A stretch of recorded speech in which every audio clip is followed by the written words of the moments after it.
Alhamdulillah alladzi amarna bittaqwa wa nahana 'anittiba'il hawa. Asyhadu an la ilaha illallah wahdahu la syarikalah wa asyhadu anna Muhammadan 'abduhu wa rasuluh alladzi la nabiyya ba'dah amma ba'd. Ma'asyiral muslimin, jamaah salat subuh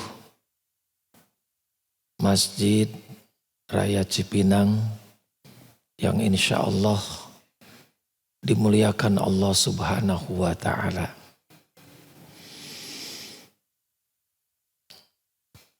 Sesuai dengan firman Allah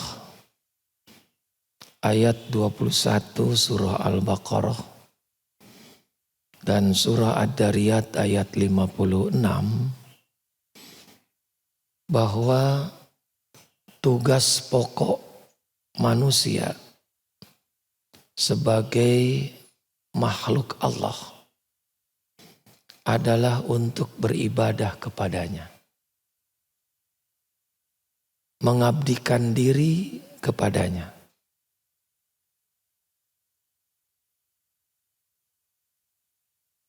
A'udzu billahi minasyaitonir rajim.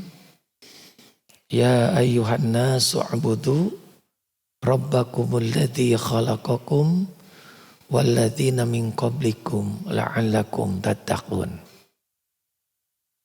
Wa ma khalaqtul jinna wal insa illa liya'budun. Siapapun kita, siapapun mereka, tugasnya sama. Baik umat terdahulu, umat saat ini, ataupun umat di masa yang akan datang. Tugasnya sama untuk beribadah, mengabdi kepada Allah Subhanahu wa ta'ala. Para ulama memberikan makna ibadah dengan beberapa makna. Di antaranya ibadah yang artinya at-ta'ah, taat. Ibadah yang artinya al-khudu, artinya tunduk. Ibadah artinya adzillu, hina. Dan ibadah bisa dimaknai dengan at-tamassuk, yang artinya pengabdian. Inilah beberapa makna ibadah secara lughawi yang disepakati oleh para ulama. Adapun ibadah menurut istilahi atau menurut beberapa kaidah yang disepakati oleh para ulama. Di antaranya al-ibadatu hiya taqarrubu ilallah bimtithali awamirihi wajtinabi nawahihi wal amali bima adina bihi syari'. Ibadah ialah mendekatkan diri kepada Allah Subhanahu wa ta'ala dengan cara mengerjakan segala perintahnya dan menjauhi segala larangannya, serta beramal sesuai dengan kewenangan syara'.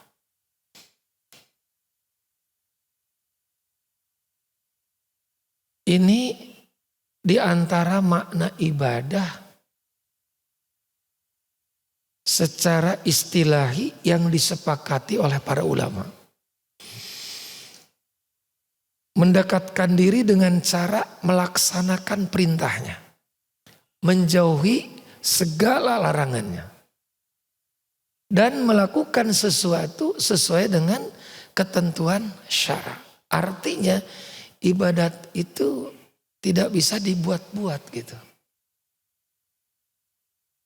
Ada aturan, ada yang mengatur.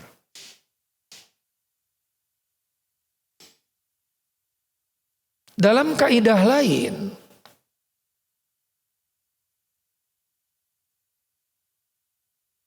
ibadah secara istilahi ismun jami'un likulli ma yuhibbuhullahu wa yardahu minal aqwal wal a'mal ad-dhahirah wal batinah. Ibadah ialah nama yang mencakup segala bentuk yang dicintai serta diridhoi Allah, baik ucapan maupun perbuatan, yang nyata ataupun yang tersembunyi. Insya Allah kalau kita paham dengan kaidah ini,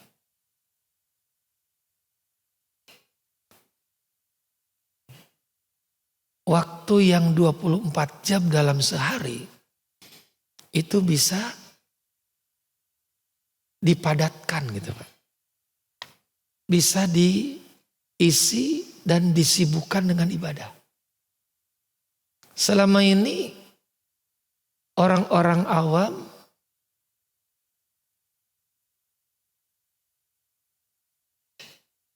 memahami ibadat itu dengan makna yang terbatas.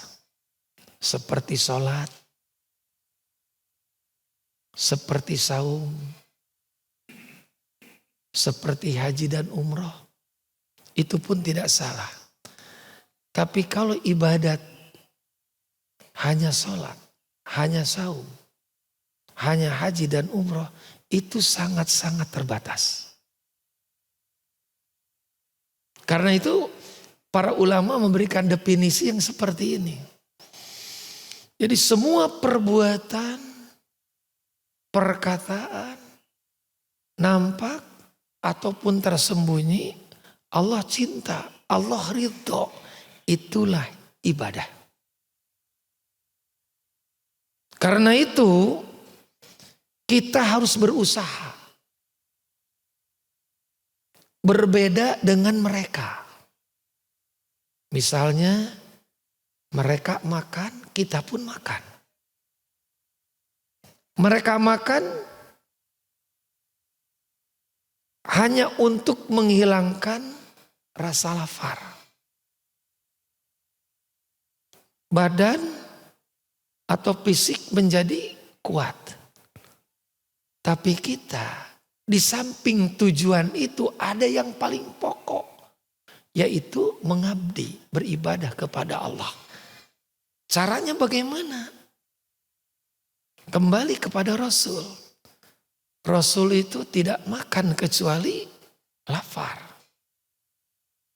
Dan Rasul berhenti makan sebelum kenyang. Rasul tidak makan sebelum membaca doa. Minimal bismillah.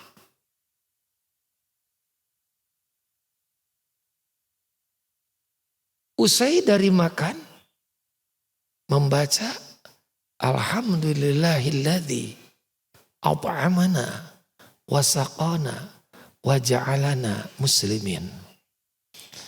Sehingga makan kita atau makan tersebut menjadi makan bernilai ibadah.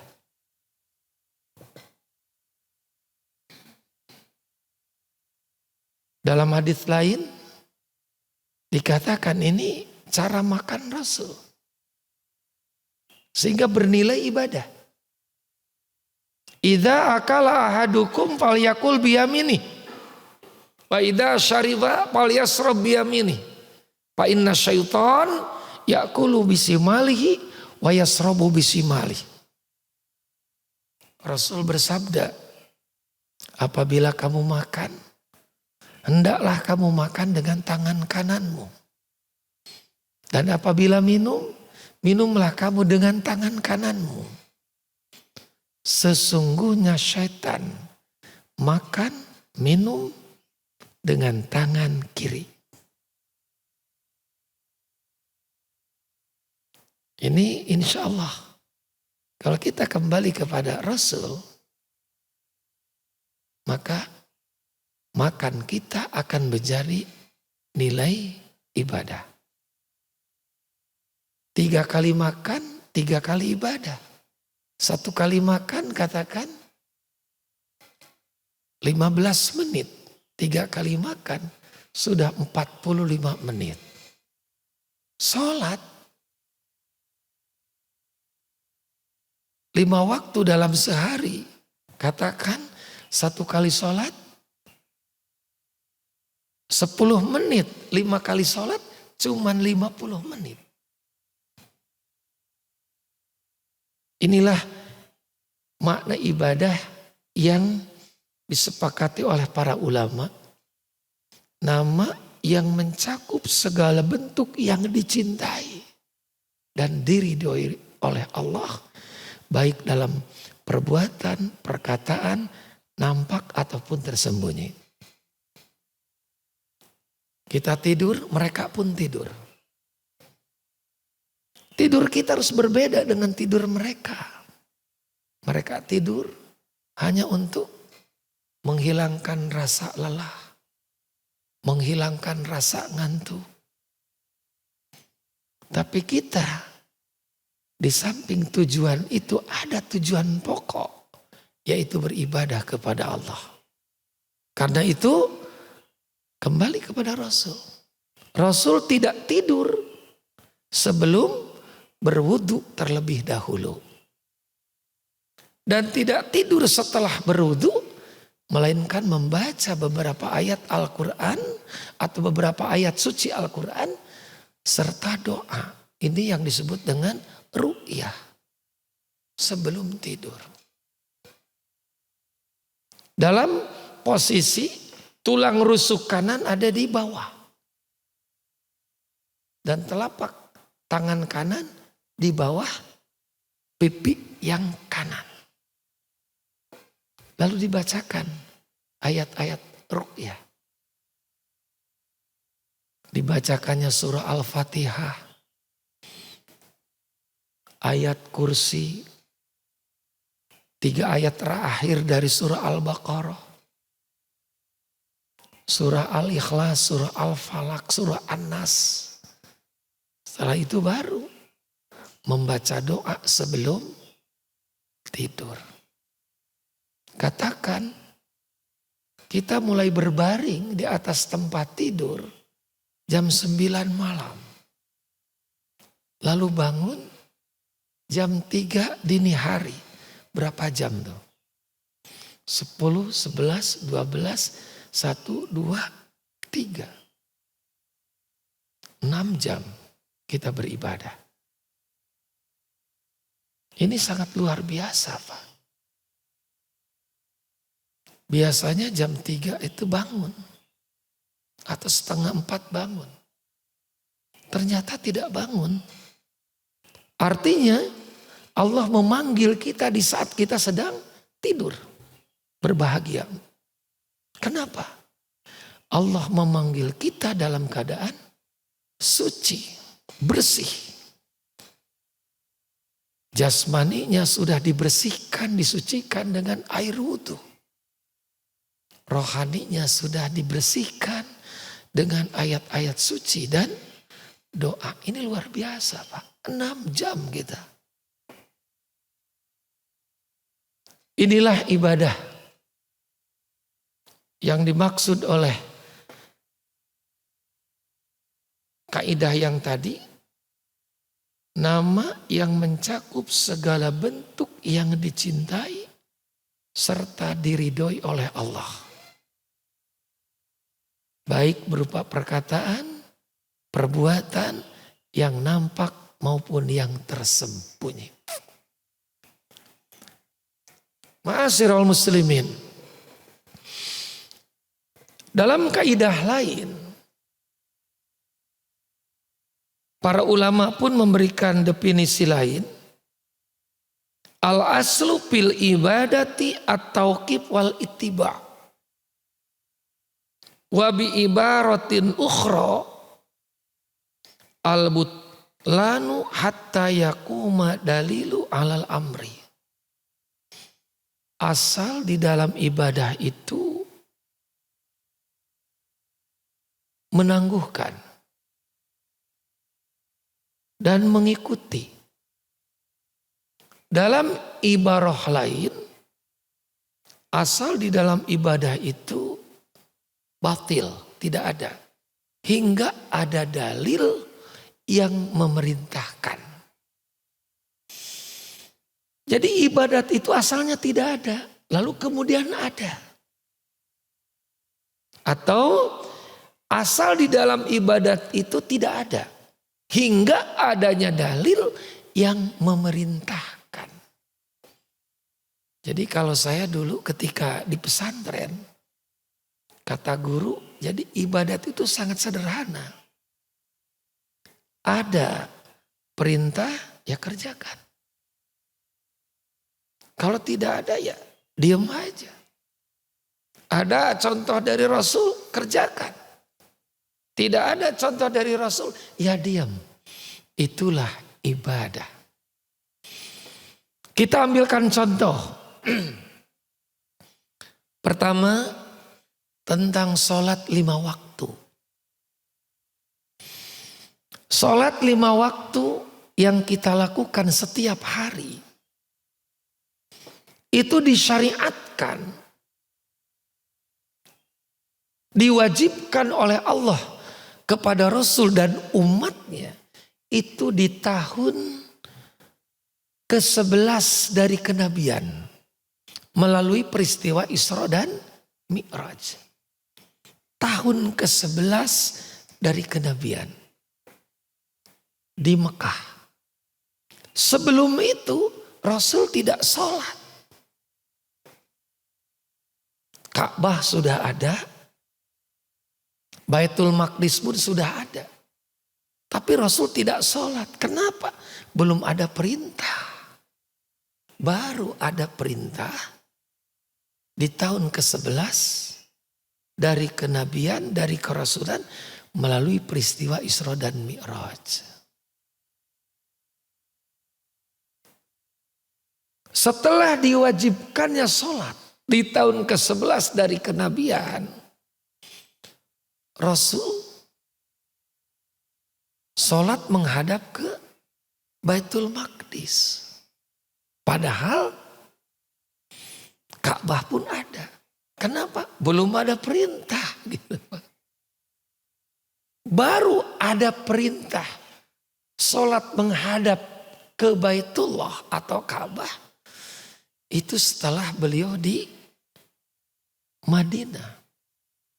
Di mana di sana ada sebuah masjid yang disebut dengan Masjid Qiblatain. Masjid yang memiliki 2 arah kiblat.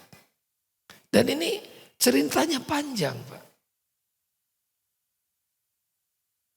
Orang-orang Yahudi sering melontarkan tuhmah. Tuduhan-tuduhan, kata-kata yang memang tidak mengenakan Rasul dan kaum muslimin. Muhammad ikut-ikutan kami. Kami menjadikan Baitul Maqdis sebagai kiblat. Muhammad ikutan. Umatnya pun ikutan. Kan gitu. Maka disitulah Rasulullah memohon kepada Allah. Agar kiblat umat Islam berbeda dengan kiblatnya orang-orang Yahudi. Bisa kita baca surah Al-Baqarah ayat 142 sampai dengan 152. Di situ ada ayat yang berbunyi Qad naro taqalluba wajhika fis sama. Seringkali Rasulullah menengadahkan wajahnya ke langit. Yaitu memohon kepada Allah agar dibedakan kiblat umat Islam dengan kiblat mereka. Maka turunlah ayat-ayat yang tadi. Di sebuah masjid yang disebut dengan Masjid Kiblatain. Kalau dulu jamaah haji atau jamaah umrah biasa suka dibawa ziarah tuh ke Masjid Kiblatain. Tapi belakangan ini tidak, Pak. Tidak dibawa lagi tuh. Jadi betul-betul itu berlawanan. Kalau ini arah Baitullah, Ka'bah, nah di sanalah arah Baitul Maqdis. Dan ini terjadi di salah satu sholat 5 waktu yaitu sholat asar. Hadirin hamba Allah yang berbahagia. Di dalam prakteknya atau dalam praktek sehari-hari, sholat dan adzan adalah adzan dulu baru sholat kan. Adzan dikumandangkan lalu sholat. Tetapi kalau kita lihat syariat atau perintahnya yaitu sholat dulu baru adzan. Sholat sudah dilakukan di tahun ke-11 dari kenabian tadi. Melalui peristiwa Isra Mi'raj. Tapi panggilan adzan belum ada. Panggilan sholat itu adzan belum ada. Sehingga Rasul maupun para sahabat merasa kebingungan.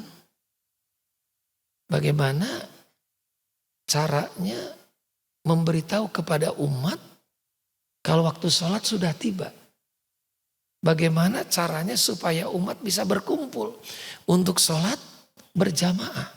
Ini caranya belum ada. Gitu. Walaupun Muhammad SAW sebagai Nabi, sebagai Rasul itu tidak berani Pak, membuat aturan.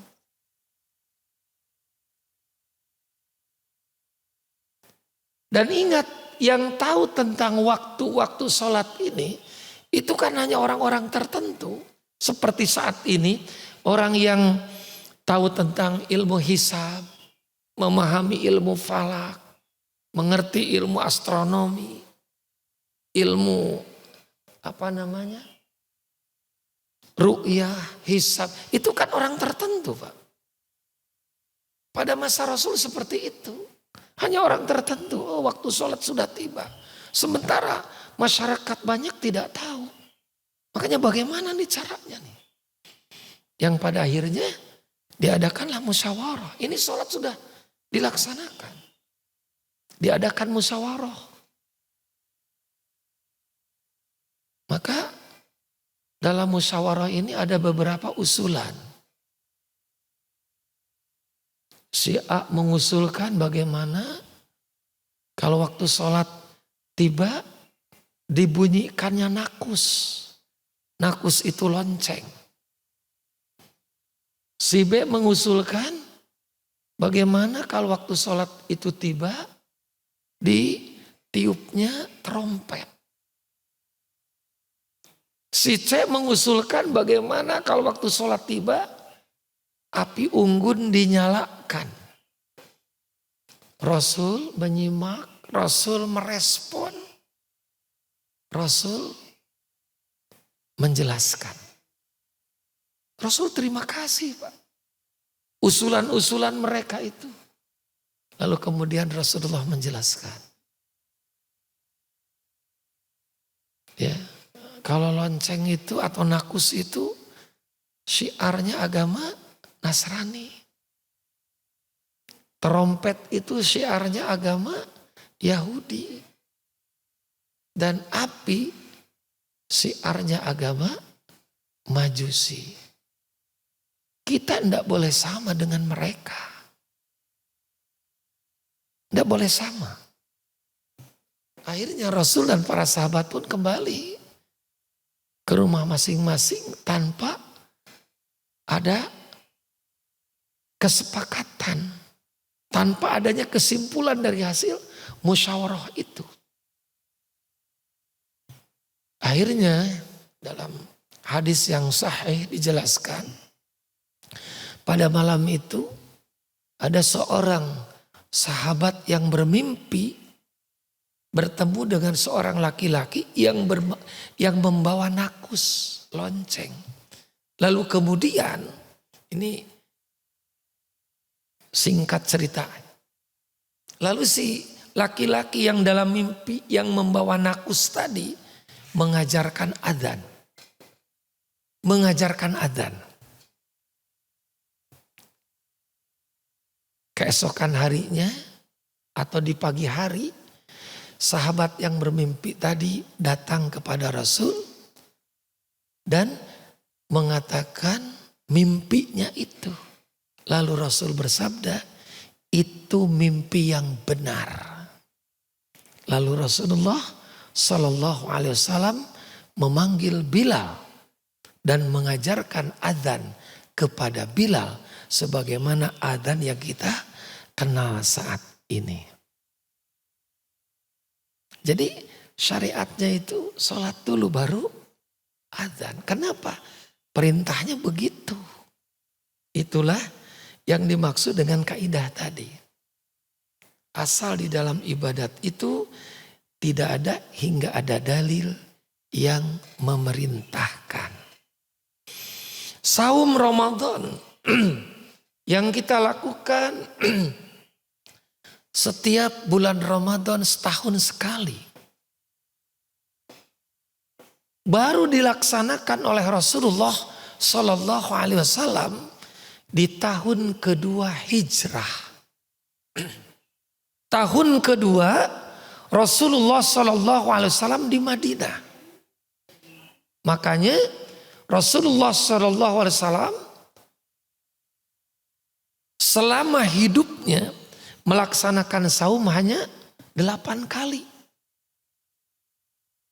Tahun kedua, ketiga, keempat, kelima, keenam, ketujuh, kedelapan, kesembilan, dan ke-10-nya wafat sebelum Ramadan. Itu Rasul baru melakukan di tahun kedua.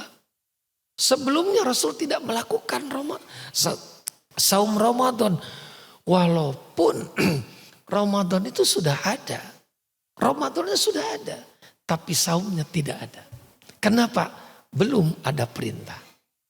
Setelah ada perintah dengan turunnya ayat 183 surah Al-Baqarah, 184, 185, baru Rasul melaksanakan saum Ramadan. Pertanyaannya, adakah saum sebelum Ramadan? Ada.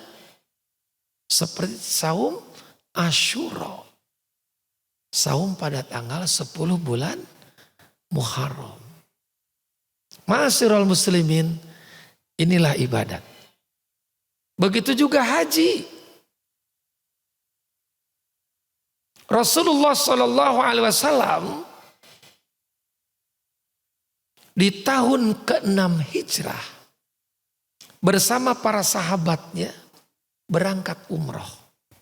Tahun ke-6 Rasul di Madinah berangkat umroh. Kenapa? Ada perintah dari Allah. Baru ada syariat. Berangkat. Tapi ternyata beliau hanya sampai di Hudaibiyah. Tidak sampai di Mekah. Jadi dari Mekah ke Hudaibiyah itu ya kurang lebih ya 10 kilo kali Pak.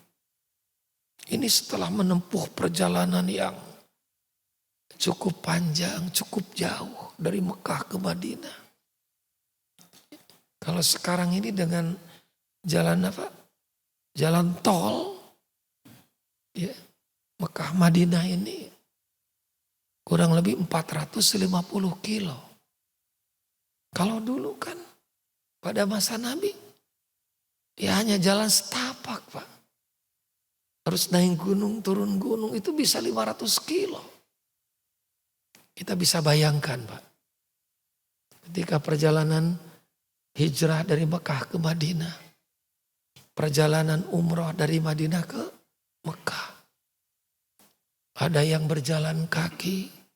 Ada yang menaiki unta. Untuk melaksanakan umroh. Setelah menempuh perjalanan yang ratusan kilo. Ternyata tidak bisa masuk. Orang-orang kufar tidak menghendaki. Rasul dan sahabatnya masuk ke kota Mekah. Hanya sampai di Hudaibiyah. Disitulah dikenal dengan perjanjian Hudaibiyah. Perjanjian antara kaum muslimin dengan kaum kafirin. Di tahun itu umat Islam tidak boleh masuk. Termasuk Rasul. Akhirnya balik lagi. Tidak jadi umrohnya Pak. Nah tahun ke-7 sesuai dengan salah satu butir dari perjanjian itu. Di tahun ke-7 datang lagi Rasul. Dengan sahabat. Melaksanakan umroh. Baru bisa. Maka umroh di tahun ke-7 disebut umroh qadha. Sebagai pengganti umroh di tahun ke-6. Karena itu Rasulullah SAW selama hidupnya melaksanakan umrohnya 4 kali. Dan umroh yang keempat bersama haji. Adapun hajinya hanya 1 kali. Kenapa Rasul tidak sebelumnya? Padahal Ka'bah sudah ada. Belum ada perintah. Belum ada syariat. Itulah yang disebut dengan ibadah. Asal di dalam ibadat itu ditangguhkan atau tidak ada hingga lalu diikuti. Kenapa diikuti? Adanya contoh, adanya dalil. Ma'asyiral muslimin,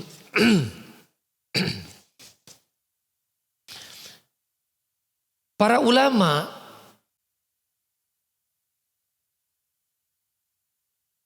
memberikan penjelasan terkait dengan ibadat ini, yaitu ada beberapa prinsip di dalam ibadat yang harus dipenuhi. Di antaranya apa? Prinsip yang pertama dalam beribadat adalah niat beribadat hanya kepada Allah semata. Lillah, karena Allah. Itulah prinsip pertama. Makanya Allah berfirman di dalam Al-Quran surah Al-Fatihah. A'udzubillahi minasyaitonirrajim. Iyyaka na'budu wa iyyaka nasta'in. Iyyaka na'budu. Hanya kepadamu. Ini ibadat. Bukan karena siapa-siapa. Ya. Kita teringat dengan hadis innamal a'malu binniyat. Ya. Jadi ternyata ketika Rasulullah bersama sahabat hijrah dari Mekah ke Madinah, ada yang niatnya bukan karena Allah. Ada dari seorang muhajir yang ikut hijrah berniat karena calon istrinya hijrah gitu. Jadi niatnya bukan karena Allah. Tapi niatnya untuk menikahi calon istrinya yang ikut hijrah. Maka kata Nabi apa? Yang didapat bukan pahala dari hijrahnya itu. Yang didapat adalah wanita, kan gitu. Niat karena Allah. Saya teringat Pak, ketika Saya berangkat haji tahun 1993. 1993. Ketika itu saya ziarah ke Uhud. Nah di situ tidak jauh dari makam syuhada Uhud itu ada maktabah. Kalau kata kita perpustakaan. Di situ membagikan buku secara cuma-cuma. Saya ikut ngantri, Pak. Dapatlah sebuah buku yang kecil.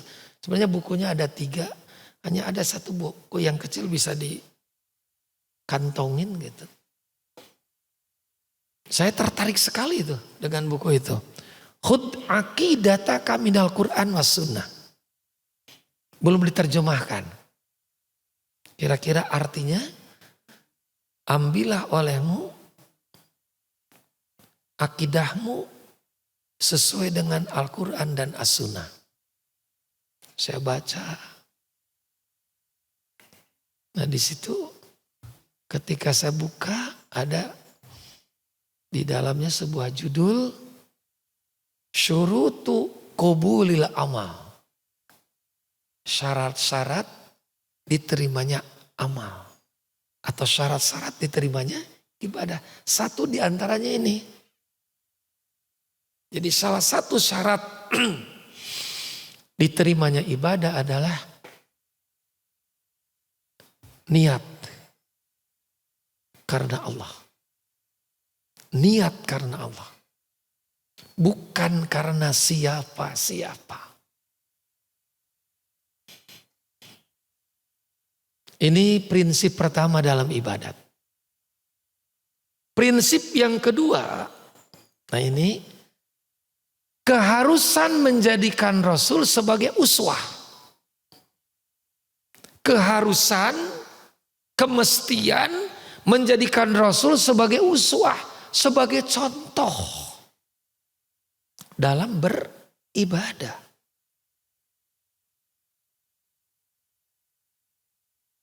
Kita ingat dengan hadis tentang sholat, Pak.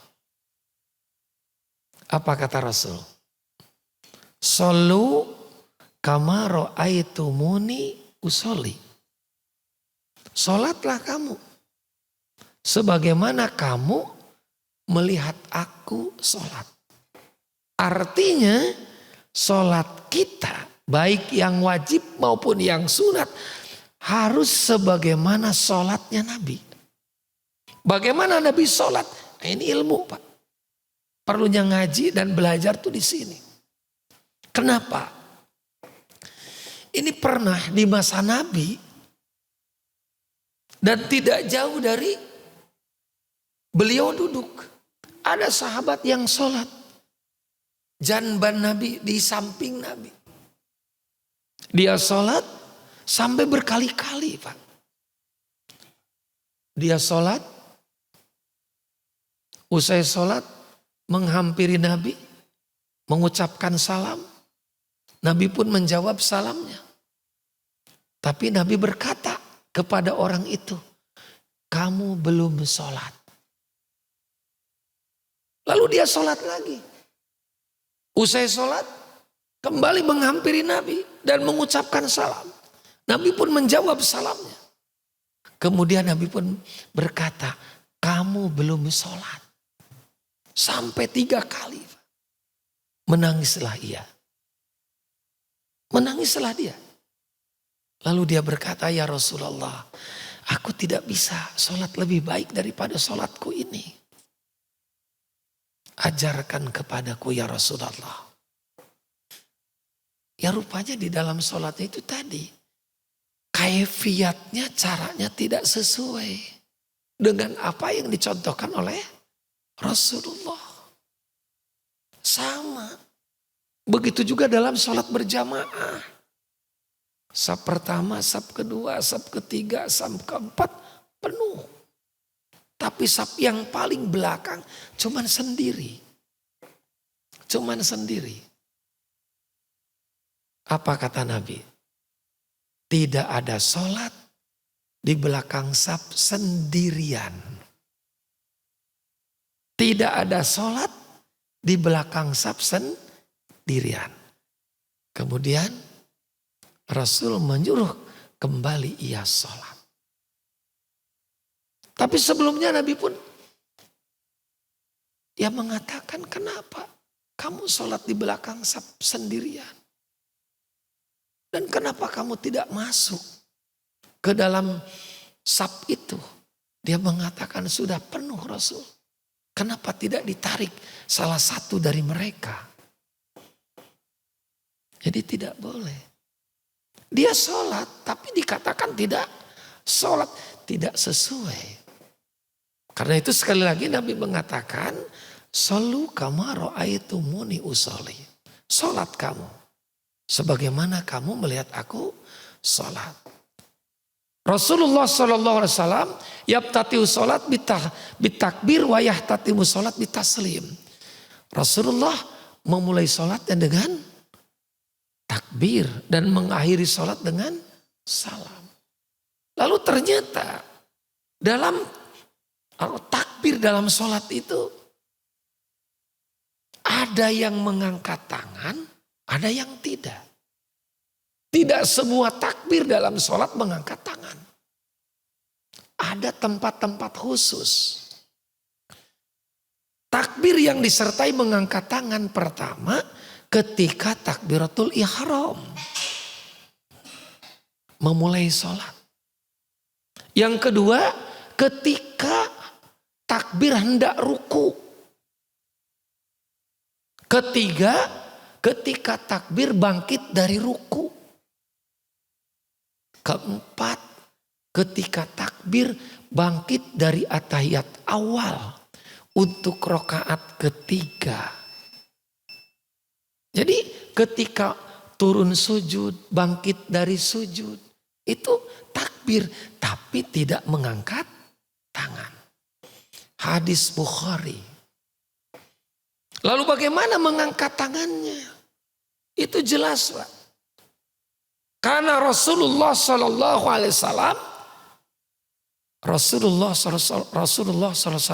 rafa'a yadaihi, mengangkat kedua tangannya.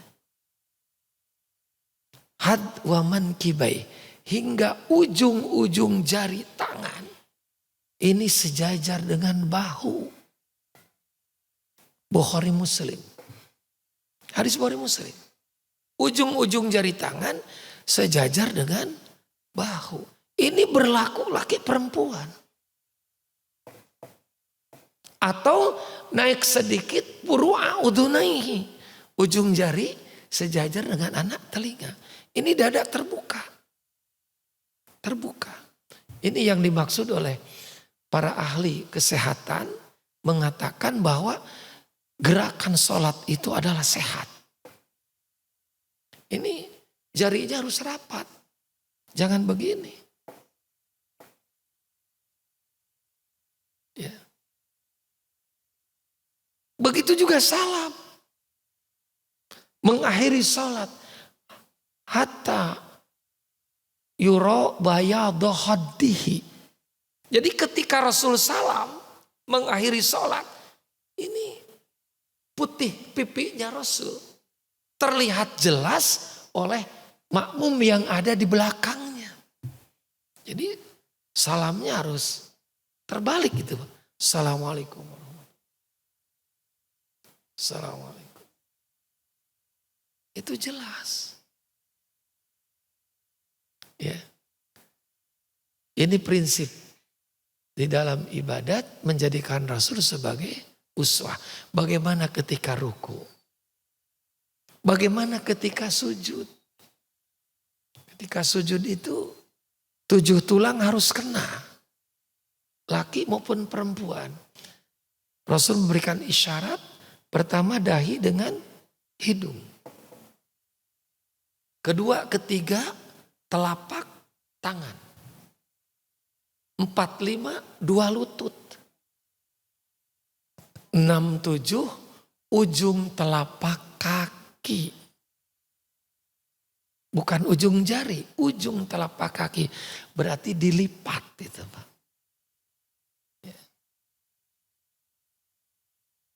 Nah ini yang kedua, prinsip dalam ibadat menjadikan Rasul sebagai uswah. Misalnya dalam sholat tadi. Bagaimana dalam haji sama. Rasul selama hidupnya berhaji cuma 1 kali. Lalu beliau pun berkata, khudhu anni manasikakum. Ambillah olehmu dariku cara-cara ibadat hajiku. Berarti haji maupun umroh kita harus sebagaimana haji dan umrohnya Rasul. Hal ini seiring dengan firman Allah di dalam Al-Quran surah Al-Ahzab ayat 21. A'udzubillahi minasyaitonirrajim. Laqad kana lakum fi rasulillahi uswatun hasanah. Nah inilah prinsip yang kedua di dalam ibadat menjadikan Rasul sebagai uswah.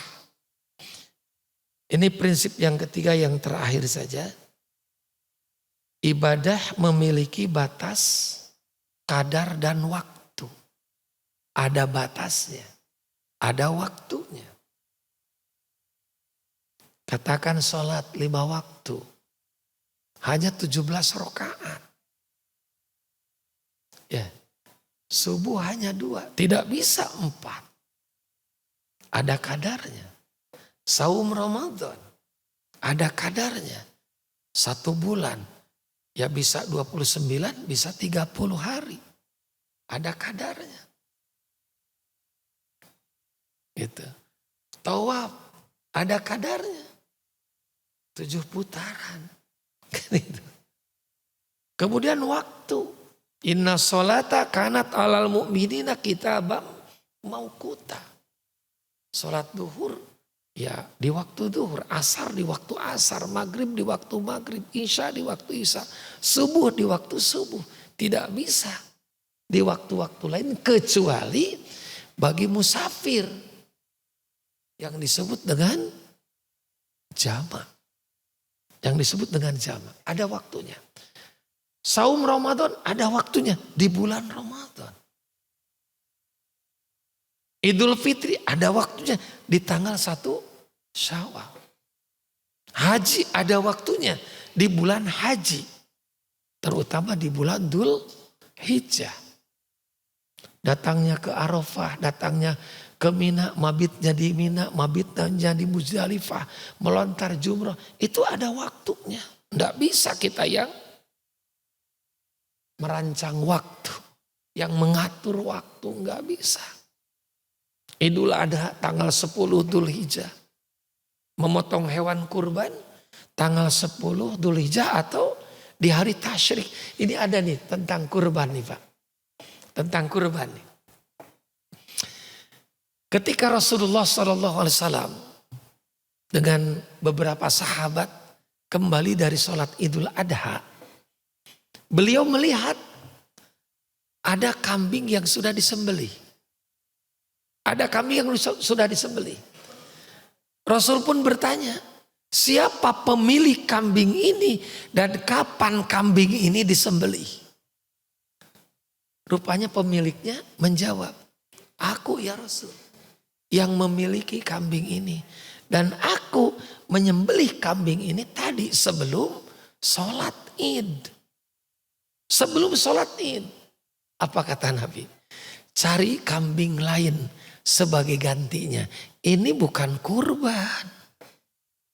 Ini bukan kurban. Ada waktunya. Kapan melontar jumroh. Kapan wukuf di Arafah. Kapan mabit di Muzdalifah. Kan gitu Pak. Jadi ibadat memiliki batas, kadar, dan juga waktu. Hadirin hamba Allah yang berbahagia, mungkin ini 3 saja prinsip dalam ibadat yang memang ulama menyepakati. Pertama, niat ibadah hanya kepada Allah. Yang kedua, menjadikan Rasul sebagai uswah. Yang ketiga, ibadah memiliki kadar dan waktu. Sekira ini saja mungkin yang disampaikan. Mudah-mudahan memberikan manfaat untuk kita semua. Dan kita berusaha sekecil apapun ibadat kita sesuai dengan apa yang dilakukan oleh Rasulullah Sallallahu Alaihi Wasallam. Baik ibadat sholatnya, ibadat saumnya, ibadat haji atau umrahnya. Begitu juga ibadah-ibadah yang lain. Yang kedua, isi waktu yang 24 jam ini untuk beribadah kepada Allah. Caranya ikuti cara Rasul. Insya Allah. Demikian saya akhiri dengan doa. Rabbana la tuzigh qulubana ba'da idh hadaitana wa hab lana min ladunka rahmah innaka antal wahhab. Allahumma arinal haqqa haqqa warzuqna ittiba'ah wa arinal batila batila warzuqna ijtinabah. Rabbana atina fid dunya hasanah wa fil akhirati hasanah wa qina adzabannar. Walhamdulillahirabbil alamin. Wassalamualaikum warahmatullahi wabarakatuh.